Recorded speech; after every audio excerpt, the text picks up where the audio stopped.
Hello students, कैसे हैं आप सभी लोग। मैं हूं Pooja Singh and welcome back to my channel accounting master class. And this is the 7th lecture. ये मेरा 7वां लेक्चर है on the subject income tax.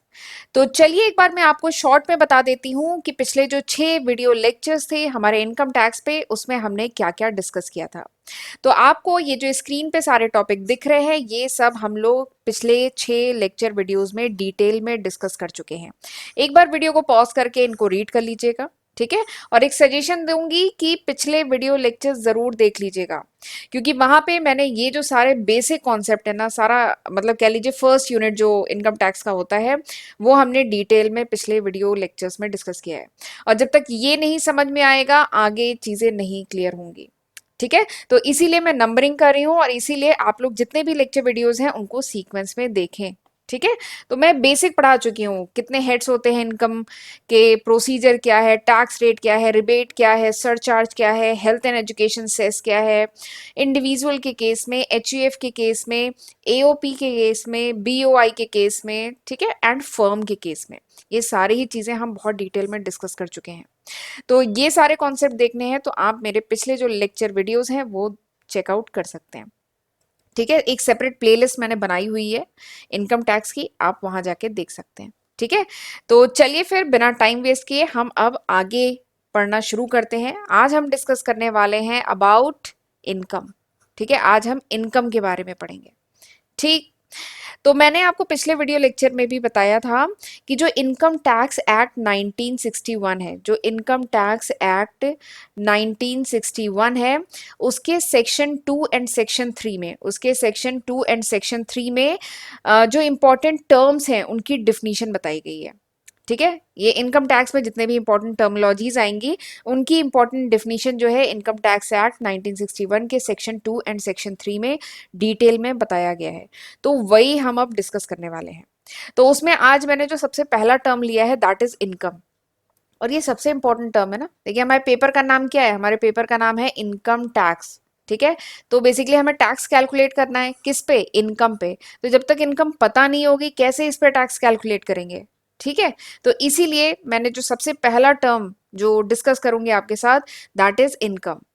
तो इनकम क्या है, income is the very important term of income tax act, ठीक है। Income tax act का एक सबसे इंपॉर्टेंट जो टर्म है दैट इज इनकम, क्योंकि इनकम पे ही टैक्स चार्ज किया जाता है, ठीक है। जो भी इनकम ऑफ पर्सन, जो भी पर्सन है उसकी जो इनकम है उसी पे आप इनकम टैक्स चार्ज करेंगे ना। तो ये हम टर्म सबसे पहले पढ़ेंगे, ठीक।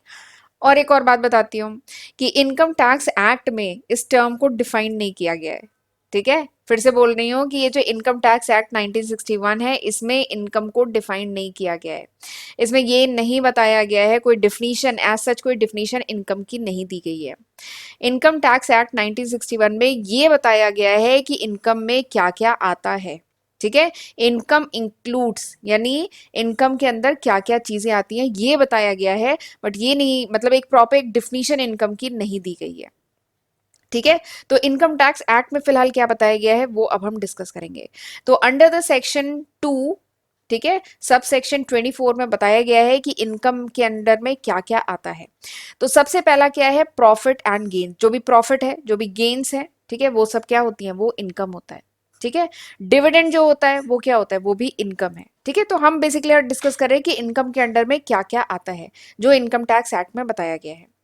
नेक्स्ट है द वैल्यू ऑफ एनी परक्यूसिट्स और profit in lieu of salary taxable under the head salaries, ठीक है। तो हमने हेड्स ऑफ इनकम पढ़ा था, इसमें हमने एक हेड पढ़ा था ना, सैलरी। तो सैलरी हेड के अंडर में जो भी परक्यूसिट्स हैं, परक्यूसिट्स तो जानते हैं ना। परक्यूसिट्स मतलब होता है कि कोई भी बेनिफिट वगैरह, कोई भी पर्सन है उसकी जो जॉब है या जो भी उसकी पोजीशन है उसकी वजह से उसको कुछ बेनिफिट्स मिल रहे होंगे ना, तो उनको कहा जाता है परक्यूसिट्स। तो वैल्यू ऑफ द परक्यूसिट्स या प्रॉफिट जो सैलरी के हेड में आते हो वो भी क्या है, वो भी इनकम है, ठीक है।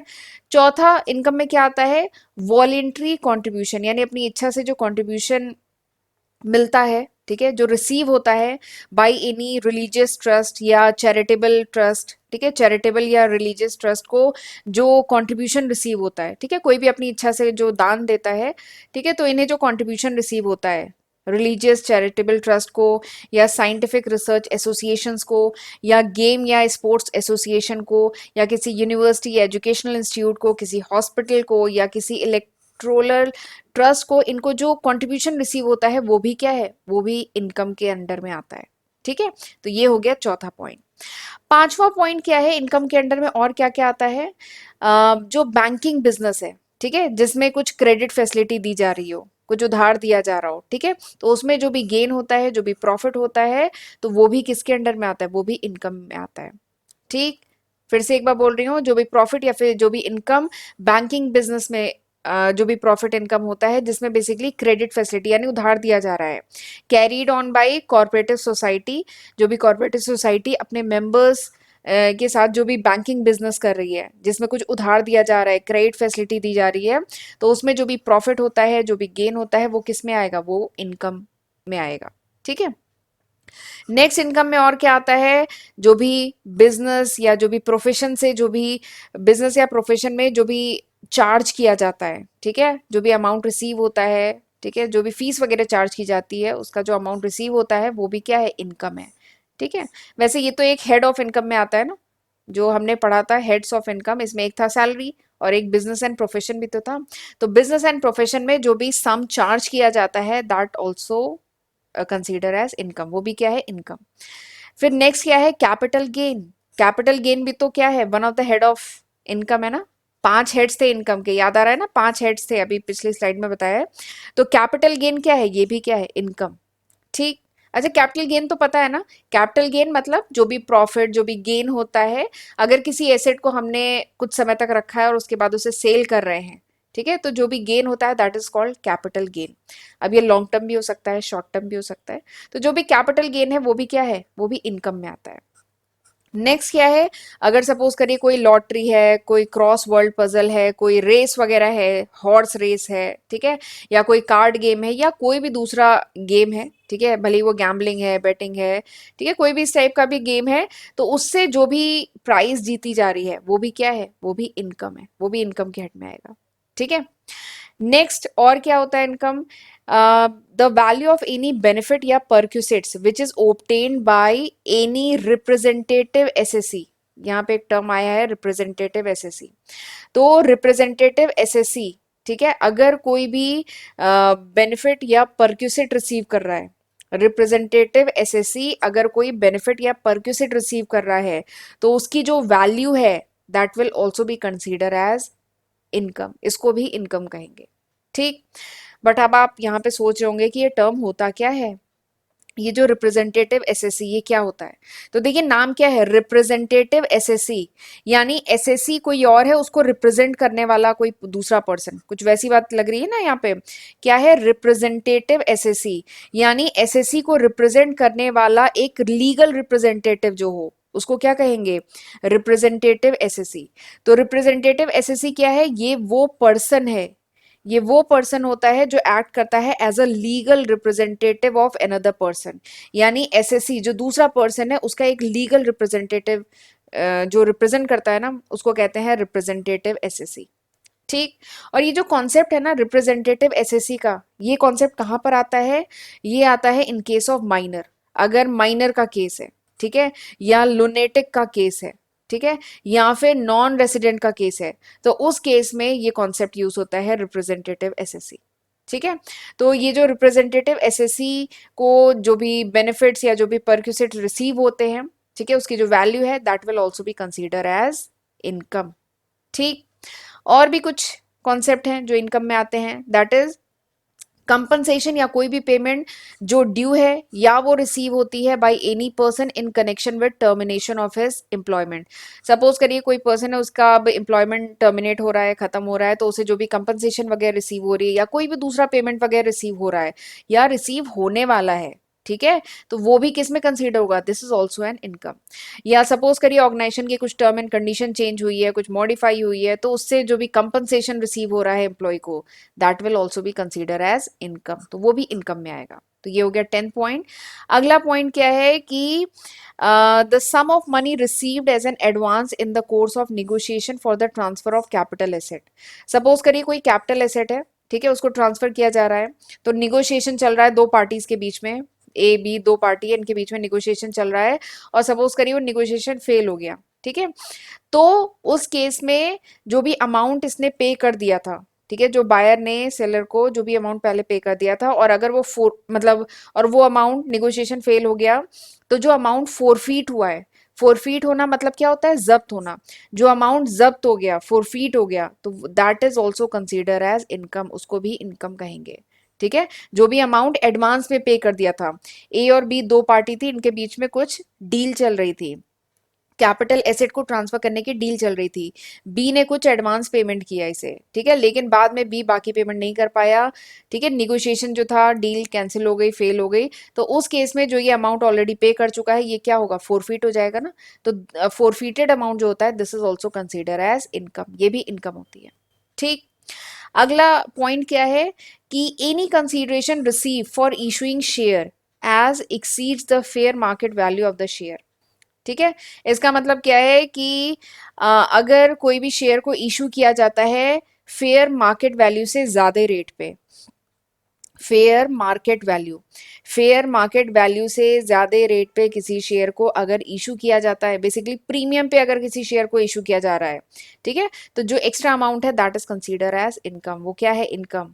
तो वही है एनी कंसीडरेशन रिसीव, कोई भी कंसीडरेशन जो रिसीव होता है शेयर के इशू करने पे, जो एक्सेस हो, जो एक्सीड करे fair market value of share से, तो वो क्या होता है, इनकम, ठीक है। तो ये मैंने आपको डिफरेंट पॉइंट्स बता दिए इनकम के बारे में। बाकी ये कुछ पॉइंट्स है, बाकी कुछ और भी थोड़े से पॉइंट्स है, आप इसको बुक से पढ़िएगा, ठीक है। बहुत सिंपल से पॉइंट है, इंपॉर्टेंट पॉइंट मैंने आपसे को डिस्कस कर लिए हैं यहाँ पे। बाकी कुछ और पॉइंट्स भी हैं जो मैं चाहूंगी कि आप बुक से भी पढ़िए।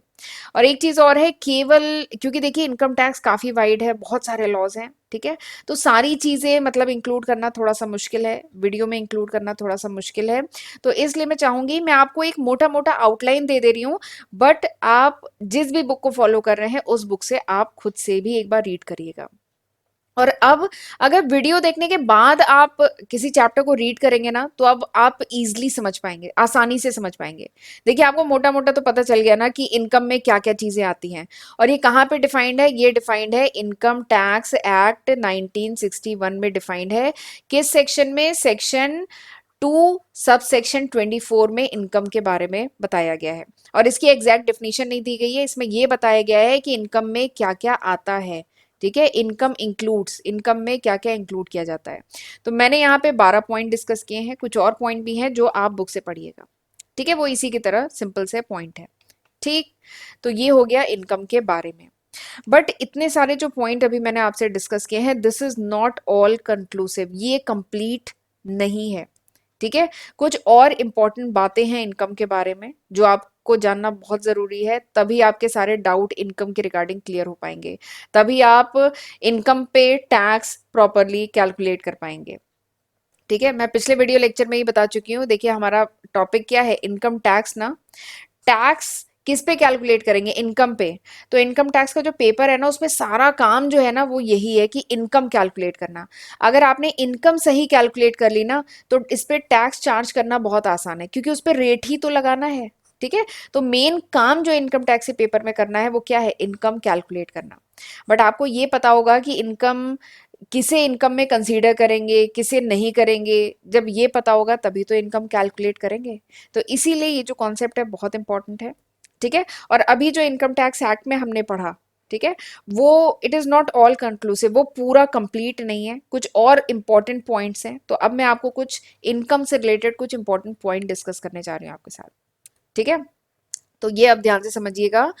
देखिए इनकम के अलावा कुछ दूसरी रिसिप्ट्स भी हैं which is treated as income. Income के अलावा अभी जो इनकम में क्या क्या चीजें इंक्लूड होती हैं, मैंने आपको 12 पॉइंट अभी बताए हैं ना, ठीक है। बट इन 12 पॉइंट के अलावा भी कुछ ऐसी रिसिप्ट्स हैं जो इनकम में कंसीडर होती हैं, ठीक है। तो यहाँ पे देखिए मैंने बताया कि इनकम मतलब क्या है, income is the monetary income, ठीक है, मॉनेटरी रिसिप्ट। इनकम मतलब मॉनेटरी रिसिप्ट जो डिराइव हो फ्रॉम डेफिनेट सोर्स, ठीक है। ये खास बात है इनकम के लिए, इनकम का एक बहुत इंपॉर्टेंट फीचर है कि इनकम कहाँ से डिराइव होनी चाहिए, एक डेफिनेट सोर्स से, इसका सोर्स डेफिनेट होना चाहिए, ठीक है। और इसमें इनकम में there should be some sort of regularity, कुछ रेगुलरिटी भी होनी चाहिए या एक्सपेक्टेड रेगुलरिटी होनी चाहिए, ठीक है, भले ही थोड़े इंटरवल के बाद आए लेकिन कुछ रेगुलरिटी इनकम में होनी चाहिए और इनकम का एक डेफिनेट सोर्स होना चाहिए। ठीक है, और क्या क्या सोर्सेज हो सकते हैं, क्या डेफिनेट सोर्सेज हो सकते हैं इनकम के, तो वही 5 हेड्स इनकम के जो हमने पढ़ा था ना, 5 हेड्स, वही तो सोर्सेज हो सकते हैं। देखिए क्या क्या था, सैलरी हो सकता है, इनकम फ्रॉम हाउस प्रॉपर्टी हो सकता है, profit and gain of business हो सकता है, कैपिटल गेन हो सकता है, and income from other sources. ठीक है, तो यही क्या है, 5 हेड्स, और यही क्या है, डेफिनेट सोर्स ऑफ इनकम। ठीक है, फिर इसके बाद कुछ और इंपॉर्टेंट पॉइंट है रिलेटेड विद इनकम। सबसे पहला पॉइंट क्या है, मैं आपको अब कुछ और 10-12 पॉइंट बताऊंगी इनकम से रिलेटेड, बहुत इंपॉर्टेंट पॉइंट है। There should be a definite source of income. सबसे पहला पॉइंट क्या है कि इनकम का एक डेफिनेट सोर्स होना चाहिए। ठीक है, और ये सोर्स क्या क्या हो सकते हैं, वही जो 5 हेड्स है ना इनकम के, वही डेफिनेट सोर्स हो सकते हैं। ठीक है, तो ये सबसे पहला पॉइंट है। दूसरा पॉइंट इनकम के बारे में ये है कि it is not necessary that income should be received regularly and periodically. ऐसा कोई जरूरी नहीं है कि जो इनकम है वो हमें मंथली या वीकली या क्वार्टरली ही रिसीव हो। ठीक है, इनकम ऐसा भी हो सकता है कि लमसम में एक बार में रिसीव हो गई, फिर उसके बाद कुछ ड्यूरेशन तक नहीं रिसीव हुई। ठीक है, फिर उसके बाद फिर से एक बार लमसम अमाउंट मिल गया, और बिजनेस में तो ऐसा बहुत होता है। तो कोई जरूरी नहीं है कि बहुत ज्यादा रेगुलरिटी हो और पीरियोडिसिटी हो इनकम में। ठीक है, तो ये दूसरा इंपॉर्टेंट पॉइंट है। तीसरा important point about income is income earn whether legally और इलीगली। ठीक है, जो इनकम है भले ही लीगली अर्न की गई है चाहे इलीगली अर्न की गई है, it is taxable under the income tax act.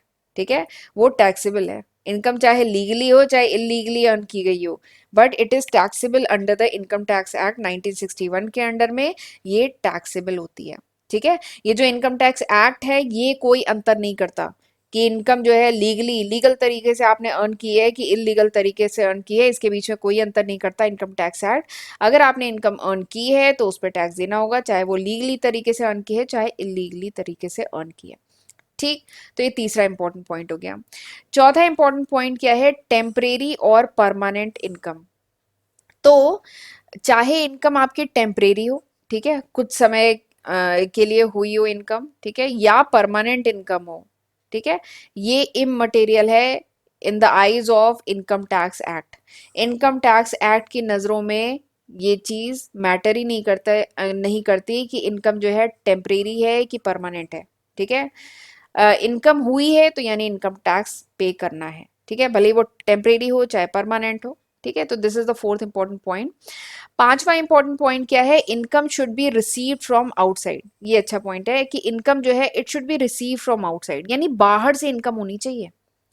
ठीक है, बाहर से इनकम होनी चाहिए।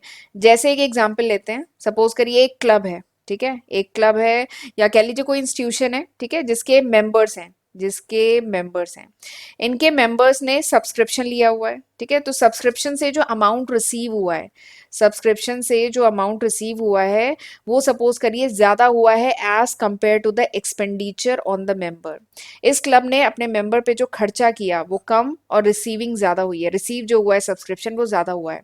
तो इनके बीच का जो डिफरेंस हुआ वो क्या है, इनकम है। ठीक है, but this is not consider as income according to the income tax act. Income tax act के अकॉर्डिंग ये इनकम नहीं है। ठीक है, तो अगर कोई क्लब है या कोई इंस्टीट्यूशन है, ठीक है, जिसको इनकम हुई है from subscription of its member, क्योंकि मेंबर इसी का ही तो पार्ट है, ये कोई इनकम बाहर से तो नहीं हो रही है ना। जो देखिए ये पॉइंट क्या क्या है, income should be receive from outside, बाहर से होनी चाहिए इनकम। बट ये जो क्लब हुआ या इंस्टीट्यूशन जिसके मेंबर्स ने सब्सक्रिप्शन फी दी है, ठीक है, और उससे थोड़ी सी अगर इनकम हो जा रही है, ठीक है, यानी रिसीविंग ज्यादा है एक्सपेंडिचर अभी कम है, तो उस केस में जो एक्सेस अमाउंट होता है ना, this is not consider as income और ये टैक्सेबल नहीं होगा। ठीक है, क्योंकि इनकम आउटसाइड बाहर से होनी चाहिए। ये तो मेंबर तो इस क्लब का ही पार्ट है ना, तो इनसे अगर इनकम हो रही है तो दैट इज नॉट टैक्सेबल, वो टैक्सेबल नहीं होती है। This is not consider as income under the income tax act. ठीक, तो ये पांचवा इंपॉर्टेंट पॉइंट है। नेक्स्ट जो इंपॉर्टेंट पॉइंट है that is it is not necessary that income must be receive in the form of money. कोई जरूरी नहीं है कि इनकम जो है पैसे के फॉर्म में, मनी के फॉर्म में ही हो। ठीक है, अगर काइंड के फॉर्म में या सर्विस के फॉर्म में भी इनकम हो रही है, ठीक है, जिसका money having some money equivalent, तो उसको भी कंसीडर किया जाएगा एज एन इनकम। ठीक, तो ये हुआ छठा important point. Seventh important point क्या है कि इनकम प्लस भी हो सकती है, माइनस भी हो सकती है, ठीक है। इनकम पॉजिटिव भी हो सकती है, निगेटिव भी हो सकती है, ठीक है। निगेटिव इनकम, माइनस इनकम मतलब क्या हुआ, लॉस हुआ ना, माइनस इनकम मतलब loss. And loss is also included in income. Loss को फिर क्या करते हैं, डिडक्ट करते हैं ना, माइनस करते हैं, तो लॉस को भी इनकम में कंसीडर किया जाता है। तो इनकम पॉजिटिव भी हो सकती है, निगेटिव भी हो सकती है, ठीक है। तो ये 7वां इंपॉर्टेंट पॉइंट हुआ। 8वां इंपॉर्टेंट पॉइंट क्या है कि रिम्बर्समेंट ऑफ एक्सपेंस। अगर सपोज करिए कोई खर्चे हैं उनका रिम्बर्समेंट किया गया है तो this is not an income, ठीक है। अगर कुछ रिम्बर्समेंट हमें रिसीव हुआ है, पहले हमने कोई खर्चा किया था उसका रिम्बर्समेंट हमें रिसीव हुआ है, ठीक है, तो उसको इनकम नहीं कहा जाएगा। अगर सपोज करिए कोई ट्रेवलिंग, कोई कंपनी है जिसमें जो एम्प्लॉय है उसने ट्रेवलिंग का एक्सपेंस, मतलब पहले ट्रेवलिंग की उसका एक्सपेंस का बिल लगाया और उसको पैसा फिर रिम्बर्स किया गया है, तो this is not consider as income, वो इनकम नहीं होगी। वो क्या है, रिम्बर्समेंट, उसने खर्चा किया था उसके खर्चों का रिम्बर्समेंट, उसके ट्रेवलिंग एक्सपेंसेस का रिम्बर्समेंट हुआ, ये कोई इनकम नहीं है, ठीक है। तो ये 8वां इंपॉर्टेंट पॉइंट है। फिर एक इंपॉर्टेंट पॉइंट क्या है, pin income, sorry pin money. Pin money ये भी एक इंपॉर्टेंट पॉइंट है। पिन मनी क्या होती है, पिन मनी रिसीव कौन करता है, वाइफ फ्रॉम हर हस्बैंड। किसी वाइफ को अपने पर्सनल एक्सपेंसेस के लिए, घर के खर्चे के लिए जो भी पैसा मिलता है, ठीक है, और उसमें से वो जो लेडी है वो अगर कुछ अमाउंट सेव करती है उस पैसे से, जो भी उसके हस्बैंड ने घर के खर्चे के लिए, हाउस होल्ड एक्सपेंसेस के लिए उसके हस्बैंड ने जो भी पैसा दिया था, उसमें से अगर थोड़ा पैसा अगर वाइफ सेव करती है तो उसको क्या कहते हैं, पिन मनी उसको कहा जाता है, ठीक है। तो ये जो पिन मनी है this is not her income, ये वाइफ की इनकम नहीं है, and this is not taxable. ये पिन मनी जो होती है this is not an income. Husband ने वाइफ को पैसा दिया घर चलाने के लिए, इसमें वाइफ ने थोड़ा खर्चा किया, थोड़ा सेव कर लिया, तो this will not be chargeable under income tax act, ये इनकम नहीं कही जाएगी, इसको पिन मनी कहते हैं, ठीक। अगला जो पॉइंट है that is if an assessee has earned an income but not actually received it. अगर कोई एसएससी है उसने कोई इनकम अर्न की है लेकिन अभी उसे रिसीव नहीं हुआ है, ठीक है, but still it is treated as an income of the assessee. भले ही वो पैसा अभी रिसीव हुआ है चाहे नहीं हुआ है, बट अगर आप अर्न कर चुके हैं उसे तो this will be consider as income, और he is entitled, he it is consider as income, और उस पर उसे इनकम टैक्स पे करना होगा, ठीक है, क्योंकि उसे आज नहीं तो कल वो पैसा मिलेगा ना, क्योंकि वो अर्न कर चुका है उसको, ठीक है। तो ये 10th इंपॉर्टेंट पॉइंट है। उसके बाद आखिरी इंपॉर्टेंट पॉइंट क्या है, डिस्प्यूटेड इनकम। आखिरी इंपॉर्टेंट पॉइंट क्या है, डिस्प्यूटेड इनकम। डिस्प्यूटेड इनकम का क्या मतलब है कि सपोज करिए कोई इनकम है, ठीक है, जिसका टाइटल कि वो इनकम किसकी है, ठीक है, जिसका टाइटल जो है वो अभी डिस्प्यूटेड है, अभी ये नहीं पता है कि वो जो इनकम है उसका असली मालिक कौन है, ठीक है, अभी वो कोई डिस्प्यूटेड इनकम है, तो उस केस में ऐसा नहीं होगा कि उस इनकम पे फिर टैक्स नहीं पे किया जाएगा क्योंकि वो डिस्प्यूटेड इनकम है। फिलहाल क्या होगा, जिसके भी पास वो इनकम है, ठीक है, it will be taxed in the hand of the recipient of such income. यानी वो इनकम का जो भी रेसिपेंट है, अभी वो इनकम जिसके भी हाथ में है फिलहाल वो टैक्स इस पे करेगा, ठीक है। तो डिस्प्यूटेड इनकम अगर है तो उस केस में, अगर टाइटल ऑफ इनकम डिस्प्यूटेड है तो उस केस में जो भी रेसिपेंट ऑफ इनकम होता है, यानी जिसके पास वो इनकम रिसीव हुई है फिलहाल, वो इस पे टैक्स पे करता है, ठीक है। तो ये मैंने आपको बता दिए 11 important points regarding income. Income से रिलेटेड ये मैंने आपको 11 इंपॉर्टेंट पॉइंट बताए। तो आई होप अब आपको अच्छे से इनकम के बारे में समझ में आ गया होगा, ठीक है। और ये समझना कितना जरूरी है क्योंकि जब क्वेश्चन आएंगे उसमें बहुत सारे आपको मतलब सोर्सेज आपको दिए रहेंगे कि कहाँ कहाँ से पैसा रिसीव हो रहा है। आपको आइडेंटिफाई करना होगा कि आपको कौन सा कंसीडर करना है एज एन इनकम और कौन सा नहीं कंसीडर करना है। तो जब आपको पता होगा तभी कर पाएंगे ना। तो इसीलिए टॉपिक काफी इंपॉर्टेंट है। तो चलिए मैं आज का लेक्चर यहीं पे वाइंड अप करती हूँ, तब तक ये जो टॉपिक है अपनी बुक से पढ़ के रखिएगा, ठीक है। अब अगले टर्न पे मैं आपको ग्रॉस जीटीआई यानी gross total income and total income, ठीक है, एंड कैजुअल इनकम, ये सारे कॉन्सेप्ट हम अगले लेक्चर में डिस्कस करेंगे, ठीक है। तब तक जहां तक मैंने पढ़ाया है वो पढ़ के रखिएगा, राइट तो चलिए फिर मिलते हैं अगले लेक्चर में। और ये वीडियो अगर पसंद आए तो प्लीज इसे लाइक करना मत भूलिएगा और चैनल को भी जरूर सब्सक्राइब करिएगा, ठीक है। तो चलिए मिलते हैं नेक्स्ट लेक्चर में। God bless you.